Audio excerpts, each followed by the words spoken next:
यानी समय यात्रा।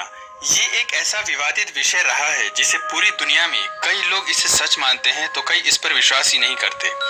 दुनिया भर में एक से बढ़कर एक वैज्ञानिकों ने टाइम ट्रेवल पर थ्योरीज दी, लेकिन किसी भी थ्योरीज को प्रमाणित नहीं किया जा सका और सभी थ्योरीज विरोधाभासी रही हैं। लेकिन सभी थ्योरीज में एक बात कॉमन थी और वो थी स्पीड यानी गति। इसका ये मतलब है कि पास्ट या फ्यूचर में जाने के लिए जो भी मेथड हो उसमें गति लाइट की स्पीड के बराबर होनी चाहिए। महान साइंटिस्ट आइंस्टाइन के अनुसार ब्रह्मांड में अलग अलग जगहों पर अलग अलग समय होता है। जैसे पृथ्वी को अपनी धुरी पर एक चक्कर लगाने में 24 घंटे लगते हैं, वहीं जुपिटर को अपनी धुरी पर एक चक्कर लगाने में 10 घंटे लगते हैं और ऐसे ही धरती का एक साल जुपिटर के 11 साल के बराबर होता है। आइंस्टाइन के थ्योरी ऑफ रिलेटिविटी में कहा गया है कि अगर आप किसी ट्रेन में 100 किलोमीटर पर आवर की स्पीड से ट्रेवल कर रहे हो और आपके पैरेलल एक और ट्रेन 100 किलोमीटर पर आवर की स्पीड से ट्रेवल कर रही है तो आपको उस ट्रेन की स्पीड 0 किलोमीटर पर आवर लगेगी।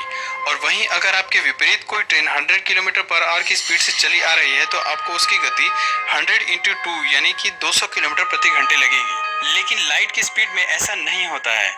आप लाइट के पैरेलल या लाइट के विपरीत चाहे किसी भी गति से जाएं, आपको लाइट की स्पीड सेम ही दिखेगी, यानी कि 3 लाख मीटर प्रति सेकंड। आइंस्टाइन के अनुसार अगर दो जुड़वा भाइयों की जिनकी उम्र 30 वर्ष है, एक को धरती पर छोड़ दिया जाए और दूसरे भाई को लाइट की स्पीड से अंतरिक्ष में 50 साल के लिए भेज दिया जाए, तो जब अंतरिक्ष वाला बच्चा 50 साल बाद धरती पर वापस लौट कर आएगा तो धरती पर रह रहे बच्चे की उम्र 80 वर्ष हो जाएगी, जबकि अंतरिक्ष वाले बच्चे की उम्र सिर्फ 30 वर्ष ही रहेगी, क्योंकि लाइट की स्पीड में टाइम एग्जिस्ट नहीं करता है।